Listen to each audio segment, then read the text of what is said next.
Content warning. Check the show notes for more information. It's July 11th, 1977, and another remarkable event is about to be uncovered by Arion, Rebecca, and Olly, the Retrospectors. If you spent as much of your teenage years reading X-rated fanfiction as I did, a poem which graphically describes a Roman centurion committing sex acts with the lifeless body of Jesus Christ probably doesn't faze you. In fact, you might be thinking, I think I read one like that once. But the jury which passed its verdict on The Love That Dares Speak Its Name, Today in History in 1977, were not of the same opinion, finding the publishers of the poem guilty in what would become Britain's last ever blasphemy conviction. And the poem actually kicks off with a pretty smutty joke. It starts, as they took him from the cross, I, the centurion, took him in my arms, the tough, lean body of a man no longer young, beardless, breathless, but well hung, which is, a fairly cheeky way to start off, and then it carries on in that same vein. Oh, I see. Well hung because Jesus had been crucified. But also in this fantasy, he's well endowed. Exactly. I hadn't even got that. Yeah. Okay, it's more sophisticated than I thought. I mean, the thing is, you can see why they had problems defending this in court, because the art of it is low-key, right? I mean, there's some pretty saucy language in it and some pretty choice scenes depicted. I mean, Rebecca was dancing around this, but, it's about someone humping the corpse of the Messiah. and there's only really anything even consensual when in the moment of the resurrection, just to make it offensive as well, Christ joins in.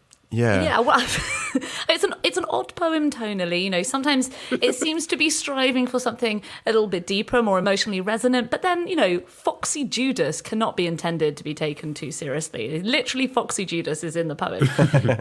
James Kirkup, the author, later called it not aesthetically a successful work and was kind of mortified by the attention it garnered. He's 58 years old by this point. He'd been a professional poet his whole life. He'd held a series of academic posts, but he was professor, wasn't he? Professor James Kirkup. And he was very prolific, and I think this is what let him down. He published a lot of poetry in his lifetime, and this was just something, it feels like it was something he just scribbled off and sent to Gay News for publication in that. He was not thinking this is one of his great works. He was just a very, very prolific author, and he just dashed this one off and probably didn't expect to hear anything about it ever again.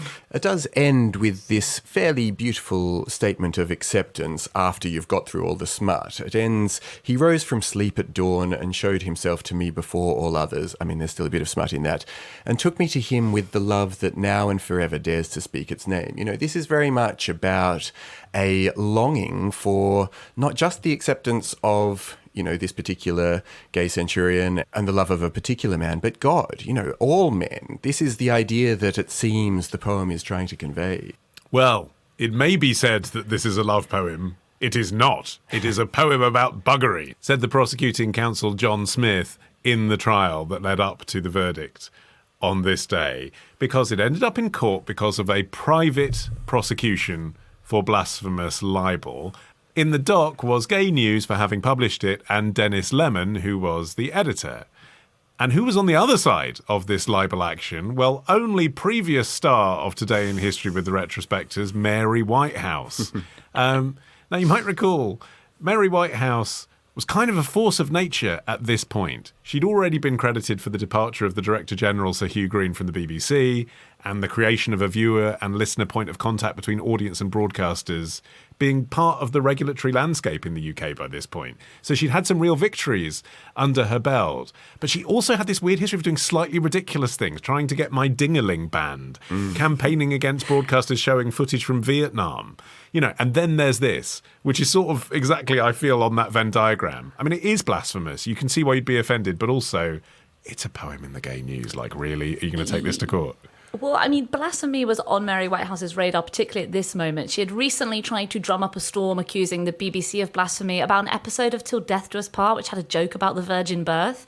But by that point, it was 1976. The British public needed something a bit juicier to get excited about, something precisely like this. Now, Gay News had about 20,000 subscribers. Unsurprisingly, Mary Whitehouse was not among them. But what happened was, because she had been such a figurehead, she was the natural person that if you did come across something that offended you, you might send it to Mary Whitehouse. Whitehouse. She was the public face of this. And in November, several months after it appeared in Gay News, a copy was delivered to her home from an anonymous informant with a note enclosed directing her attention to the offending poem. Dear Mrs. Whitehouse, I am a self-hating homosexual. Please find enclosed this magazine. Yeah. And look, blasphemous libel was an offence both under common law and the 1697 Blasphemy Act. But, that date in itself gives you a sense of how out of date blasphemy was in practice by this time. And in fact, the last time that a case was brought in the UK was in 1921, which was, a good 50 years prior to this, when a Mr. Gott was sentenced to 9 months in prison for publishing a pamphlet that suggested that Christ looked like a clown as he entered Jerusalem, which you can see. No one even sodomized his corpse in that. Well, exactly. But, immediately there was this fund that was set up for people who thought that this was a bit anachronistic for this case to be being brought at all. It was called the Gay News Fighting Fund. It started raising money to pay for the defence. They'd hired 2 people, John Mortimer QC, who is the creator of Rumpole of the Bailey, which was a fictional show about barristers doing exactly this sort of thing, and the defence counsel at the Oz conspiracy trial in 1971, Geoffrey Robertson QC. So, 2 very high-flying lawyers who were brought in to defend this case.